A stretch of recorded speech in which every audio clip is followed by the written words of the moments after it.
Hi, this is CH. This video is part of a series of videos titled by ABCs, or Absolutely Biased Comments, to share how an individual investor like you and I can try to find out more about an investment fund from public sources and do some basic research or simple due diligence before deciding to buy the fund or walk away. Do explore the other funds covered in this series and subscribe to the channel if you find this video useful. Some quick disclaimers before we start. This is not a product sales pitch or a recommendation to buy. I'm not sponsored by anyone to do this video. Please do your own research and be clear about the product features and risks before taking any action. The information shown and mentioned in this video is accurate as of the date stated here. In this video, I will be talking about the United CIO Income Fund from UOBAM. This video is done as a follow-up request from a viewer's comment in my previous video covering the Signature CIO Income Fund from Standard Chartered. Since the two products have high similarities, I will be referencing and comparing both funds in this video.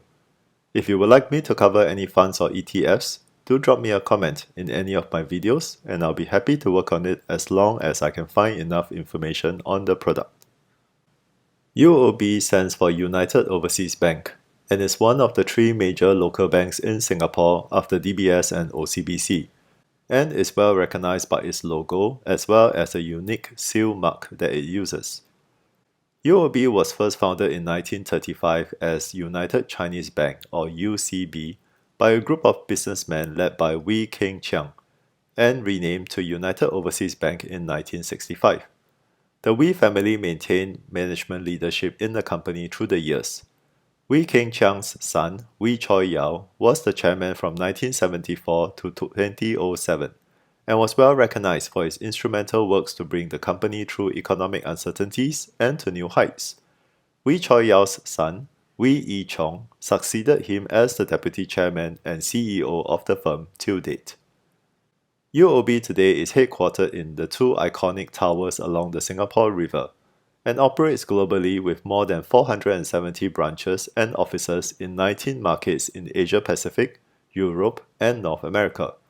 The firm manages over $537 billion of assets as of end 2024.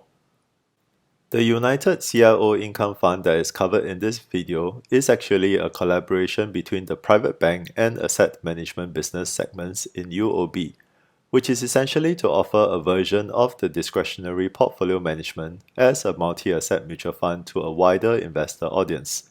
I will talk more about this later. UOB Asset Management or UOBAM was established in 1986, focusing on Singapore and Asia business.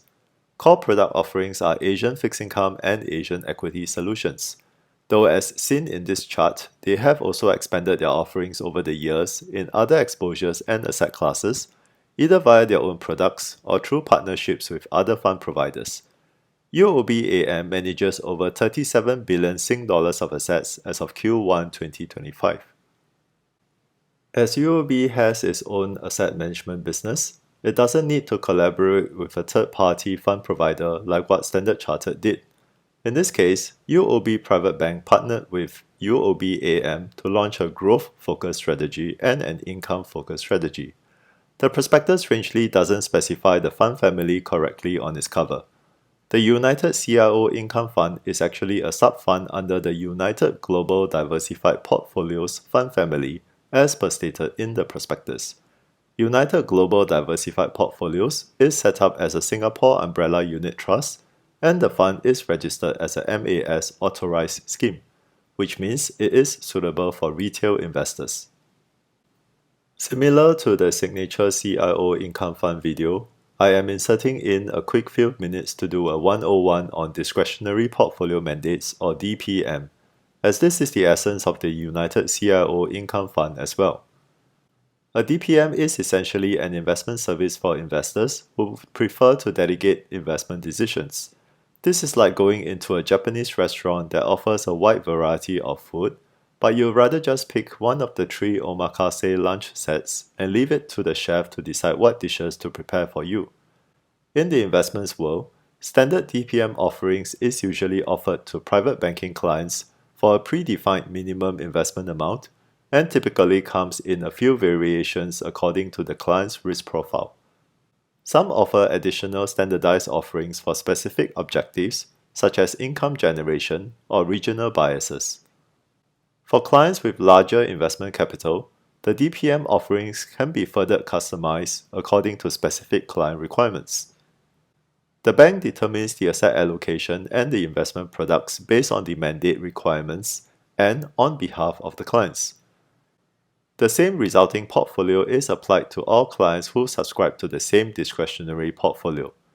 Discretionary portfolios were traditionally set up as segregated mandates, which means each client opens a dedicated account for the mandate, and therefore each account is still unique to the client as the accounts are open on different days, and the actual implementation of the investments can lead to small differences. Clients also directly own the respective investments in the account. However, converting DPM into mutual fund structures have been gaining popularity. While there are clients who still prefer to have their own distinct mandate in their segregated accounts and can therefore remain in the traditional DPM setup, banks are now also offering the standard DPM solutions in mutual fund structures for various reasons. To clients, mutual fund structure can easily provide lower investment amount requirements, making it easier to access. Falling under mutual fund regulations also mean clients get better data transparency and consistent updates via standardized fund documents. To the banks, running the DPM solutions in mutual fund structure is operationally easier compared to handling numerous individual client accounts. Also importantly, with the mutual fund structure, it becomes a lot easier for banks to extend the offering to retail client segment. The United CIO funds are created exactly for this purpose, and we will go through the details next. As mentioned, one of the main reasons for a bank to offer a DPM solution in a mutual fund format is to allow it to be more easily offered and promoted to retail clients. UOB therefore has created a featured solutions page in its personal banking website that contains a quick overview of what this fund is all about. Similar to Standard Chartered's signature CIO funds, the United CIO Income Fund and the United CIO Growth Fund are managed by the CIO team. In this case, it is specifically mentioned as the private bank CIO team. I'm not sure if UOB has different CIO teams across different business segments. There are two key aspects in the investment process, which are the asset allocation and the security selection. The dynamic asset allocation would be an outcome of the market research and insights from the CIO team to determine the optimal asset allocation for the prevailing market environment and for the specific fund strategy. The security selection would reflect the due diligence process on the underlying investments to best represent the asset allocation model. While Standard Chartered has a separate fund select team, it is not clearly stated here whether the investment team for UOB is part of the private bank CIO team or a separate team. The CIO team will trigger the normal periodic rebalancing and as well the ad hoc urgent changes due to significant market events to the portfolio. This is nothing new and is the same as what all DPM solutions and actively managed fund solutions are expected to do. Specific for the United CIO Income Fund, it is also clearly stated in the Featured Solutions page that the fund is expected to have a strategic allocation of 50% equities and 50% fixed income, and as well as having regular income generation as the main objective of the fund. This allows investors to have a brief understanding of what to expect from the fund. There doesn't seem to be any other information available though, so let's get into the fund documents. The fund fact sheet gives a very short one-liner for the investment objective, while the fund webpage provides a little bit more. The fund's main objective is to generate regular income. This is done through a global portfolio that we found out earlier has a strategic allocation of 50% equities and 50% fixed income. Here, it is stated the main underlying investments would be funds and ETFs, though REITs and direct equities and direct bonds are allowed as well. Let's move on to the fund prospectus for more details. The roles and responsibilities of UOBAM and UOB Private Bank are briefly mentioned, but not elaborated in the prospectus. UOBAM is the manager of the fund, while UOB Private Bank is appointed as the investment advisor. Therefore, as an investor, you are technically subscribing to a mutual fund owned and managed by UOBAM. What this means is that UOB Private Bank CIO is responsible for the investment aspects of the fund, such as investment objectives and strategy, determining and adjusting the portfolio, determining the distribution policy, etc. While UOBAM is responsible for the operational aspects of the fund, such as implementing the actual portfolio in accordance to the instructions given by UOB Private Bank CIO, calculating NAV and processing subscriptions and redemptions and distribution payouts, and handling corporate actions and regulatory documents, etc. UOBAM technically has the right to change the investment advisor if needed, although it wouldn't make sense for this collaboration. The starting parts of the investment approach in the prospectus repeats what we already know from the fund webpage. The United CIO Income Fund, as the name suggests, primarily aims to provide regular income. This is done via a global portfolio of around 50% equities plus 50% fixed income. Here, it is further specified to have a 20% deviation, which means the portfolio can tilt from a 70% equity plus 30% fixed income to a 30% equity plus 70% fixed income allocation. The underlying holdings are primarily funds, ETFs, and REITs, meaning this product is mainly a fund of funds and ETFs. Direct equities and bonds are possible, although I would expect them to be minimal. The prospectus then covers on the due diligence process on the underlying funds and ETFs that focuses on manager expertise, skill, proven track record, and consistency of returns. This is, however, not as elaborate as the information provided by Standard Chartered on their fund select team process. This follows by a brief cover on the implementation and allocation process that is dependent on market conditions and phase of business cycle. There is also a mention of ensuring overall portfolio diversification as well as fund manager diversification. This follows by a mention that derivatives can be used as returns generator besides the usual portfolio hedging purposes. We will see later if the fund provides any information on actual usage of derivatives in the portfolio. There is also a point stating that the fund is allowed to hold up to 40% of portfolio in cash equivalents during significant market stress conditions, which sounds acceptable, and I hope the fund will stay fully invested in normal market conditions. Finally, there is a mention on the fund benchmark that has been amended a few times and is currently 45% MSCI All Country World Index plus 50% Bloomberg Global Aggregate Index plus 5% SORA 1-month Compounded Index, which translates to around 45% global equities plus 50% global bonds plus 5% cash. It is mentioned though that the benchmark is used as a reference for performance comparisons only and is not a target for the fund to beat. As an investor, I would consider the benchmark as a target to beat, as it is pretty easy to replicate the benchmark with available ETFs and passive index funds in the market. So it wouldn't make sense if I am investing in this fund and it gives me an inferior return. One confusing thing to note is that the prospectus states the fund is denominated in Sing dollars, which means that this is the base currency of the fund.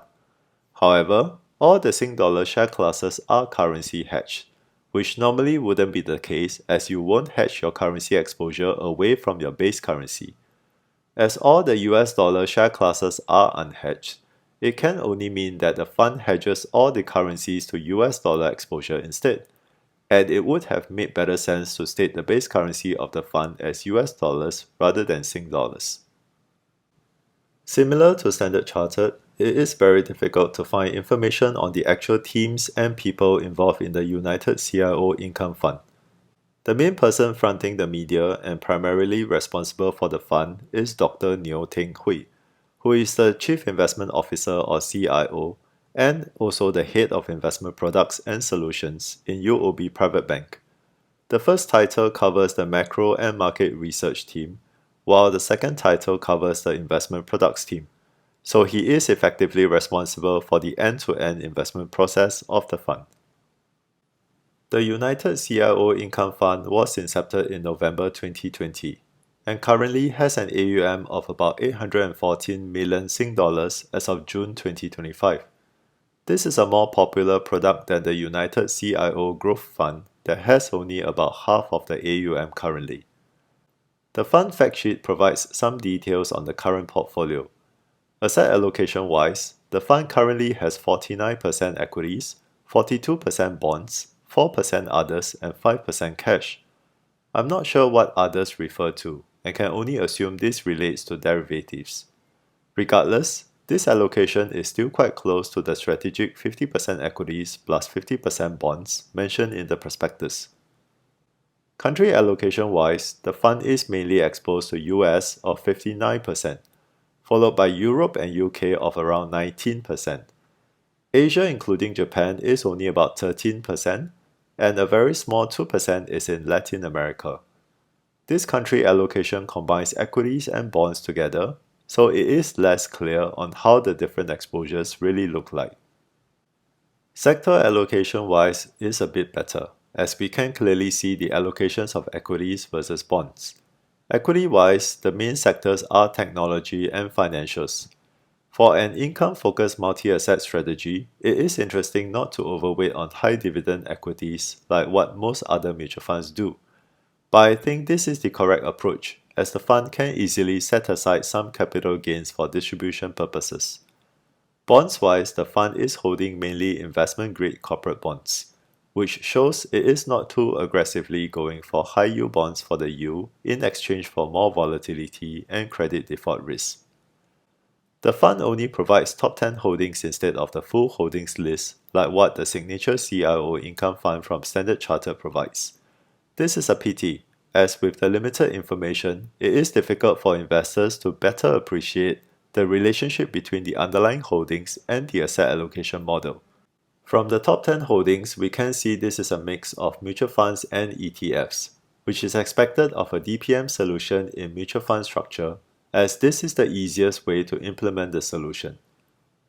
The fund fact sheet also provides a table of the investment objectives of each of the top 10 holdings. Frankly speaking, I don't find this too useful, and would rather the fund provide the full asset allocation model with the full holdings mapped accordingly. I mean, rather than knowing what the holding does, it is more important to know what is the purpose of the holding in the portfolio. Talking about asset allocation, I managed to find the latest investment outlook document from UOB Private Bank, and in it contains the asset allocation models for different client risk profiles like what most other banks do. However, the strange thing is that there is no model for an income strategy, which is really unfortunate as the asset allocation model is a critical component for investors to understand what the fund is doing, and the information provided in the fact sheet is simply not enough. Morningstar does provide more portfolio details on a look-through basis and separates by equities and bonds, which is useful for reference. It should be noted that these data are the result of a blend of funds and ETFs in the portfolio and are not the result of direct stocks or bonds selections. While there is a list of share classes indicated in the prospectus, not all are currently active. The United CIO Income Fund has 3 retail share classes available currently, and interestingly use both A and U alphabets to represent retail share classes. There is no explanation in the prospectus on what are the differences between the two alphabets. As a result, there is an A Sing Dollars and U Sing Dollar share class, both indicated as currency hedged. There is also an A US dollar class that is unhedged. And as I mentioned earlier, this implies the portfolio should actually be based in US dollars instead of Sing dollars. All 3 share classes are monthly distributing share classes. I will talk about distribution yields in a while. The A Sing Dollar class is the oldest share class, having incepted in 2020. The other 2 classes were incepted in 2023. Both the A and U share classes have a management fee of 0.8% per annum. Adding other expenses gives a total expense ratio or TER of around 1.31%. This is on the lower side compared to other multi-asset income funds in the market. Standard Chartered's signature CIO Income Fund, for example, charges 0.95% management fee and has a TER of around 1.6 to 1.7%. Up to 68.75% of the management fee can be paid by UOBAM to distributors as trailer fees. The fund also allows distributors to charge up to 5% subscription fees. As usual, I think anything more than 2% subscription fees for mutual funds is excessive. The distribution yields are available in the respective share class fact sheets, and it looks like the yields are standardized across the three share classes, with all of them having around 4.9% per annum yield currently. This would mean that any currency hedging costs would be factored into the NAV. There is also no information available on how this yield percentage is being determined, and whether the distributions comprise of the distributions from underlying funds and ETFs, or whether some capital or capital gains are converted to distributions as well. In any case, 4.92% isn't a high number for multi-asset income fund payout yields, so I do think that capital is not being sacrificed. Standard Chartered's signature CIO Income Fund, for example, has a payout yield of around 6%. Morningstar has the recent distribution history, and we can see from this that the fund is adopting a smoothened payout approach by keeping the monthly distribution yield percentage stable. The United CIO Income Fund fact sheet provides a cumulative performance chart and performance table by time periods versus the benchmark. While the benchmark was only added in 2022, the fund appears to underperform the benchmark slightly and consistently since then. Looking at the performance table below shows the slight underperformance numbers in 1 year and 3 year periods, although the fund appears to be doing slightly better year to date. So hopefully, the fund managers can continue to work hard to catch up on performance. We can also see that the annualized returns of the fund so far are above the distribution yield of around 4.9% per annum. This means that the fund NAV is getting some appreciation over time while maintaining the payout yield. This is visible in the NAV chart available in the fund webpage that shows the fund NAV in a slow but positive uptrend after the 2022 correction due to the rapid interest rate hike environment back then. This is a good thing, as having both a sustainable payout yield and a positive growing NAV are preferable for long-term investing. Morningstar has the calendar year return numbers, but let's go straight into the performance comparison charts. Here are the three retail share classes of United CIO Income Fund. As seen, the A Sing Dollars and U Sing Dollar classes have near identical returns. So I really don't know why UOBAM decided to create two share classes of the same terms. The A US dollar class shows a slightly higher performance, and this is due to the currency hedging cost effect, as with all mutual funds. Similar to my video on the signature CIO Income Fund from Standard Chartered, I'll start with comparing against the most popular bond fund in the market, that is PIMCO GIS Income Fund. The rationale is that since this is an income strategy and a multi-asset strategy, the overall returns has to be better than a bond fund. Otherwise, it is not worth taking on the additional equity risk. Here is the performance chart since the inception of the United CIO Income Fund. This is actually a good chart that shows a multi-asset strategy having higher volatility than a pure bond strategy, but ultimately should deliver higher returns in the long run. Investors should take note that this is what they should expect of the fund.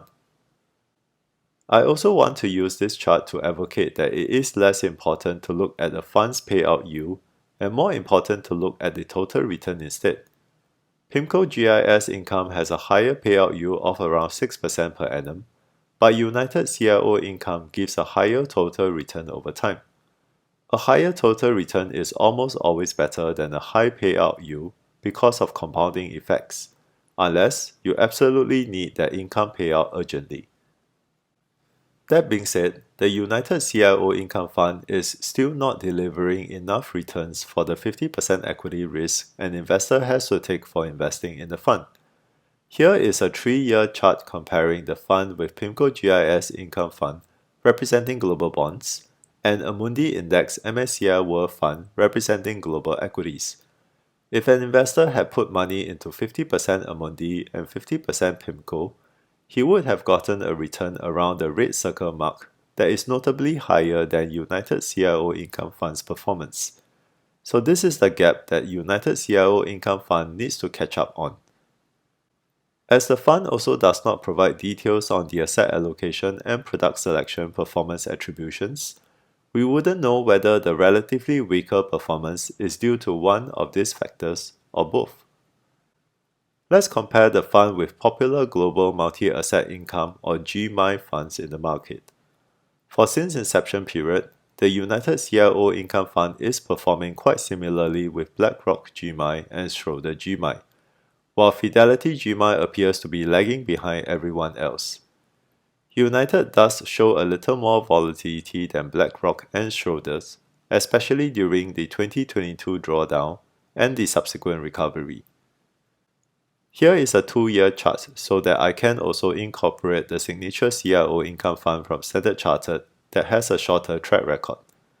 In this time period, United CIO Income looks to have comfortably outperformed all other products. This may be due to the other funds typically having slightly less equities and more bonds allocation, though this only shows that United CIO Income's investment approach works out better in recent years. With that, let's summarize our findings. The United CIO Income Fund is the outcome of a partnership between UOB's private bank business and asset management business to deliver the private bank's discretionary portfolio solutions in a mutual fund format, making it easier for retail clients to access the solutions. There are brief information given on the investment process, but not enough details available. In particular, the important but missing details are the full asset allocation model and the underlying fund or ETF selection process. These are crucial to better understand how the fund really works. UOB can perhaps take reference from other banks with similar product offerings. It would be good to provide some information on the teams involved in the fund and put forward some names and faces so that investors can better appreciate the human resources behind the fund. It is good for the fund to define a benchmark as a reference point for performance comparisons. The benchmark should, however, be ultimately a returns target though. Otherwise, it looks a bit uninspiring for the fund to continue lagging behind the benchmark over time. For a fund strategy that advocates asset allocation and underlying security selection as key features, there should really be performance attribution data for these components. Otherwise, it is impossible for investors to see how the words translate into actions and actions translate into results. Overall performance of the fund is, however, decently good when compared to popular global multi-asset income funds in the market. It also appears to be doing better than the signature CIO Income Fund from Standard Chartered, though I haven't looked at DPM fund solutions from other banks. That being said, I have shown that the fund performance still needs to be further improved in order to justify for the 50% equity exposure in the portfolio. Otherwise, an investor can easily get better returns going for an equity fund and bond fund separately. Last but not least, the US dollar retail share class of the fund is incepted only in 2023, so it may be too short for US dollar investors to consider. Therefore, at the moment, this fund looks to be mainly targeting only the Sing dollar retail investors. In conclusion, the United CIO Income Fund presents itself as a decent product in the global multi-asset income or GMI fund category in the market, though I think the team can further improve the performance to make it better. This concludes my absolutely biased comments on the United CIO Income Fund from UOBAM. Again, if you find this video useful and would like to see more related contents, please subscribe to the channel. Thank you and have a great day.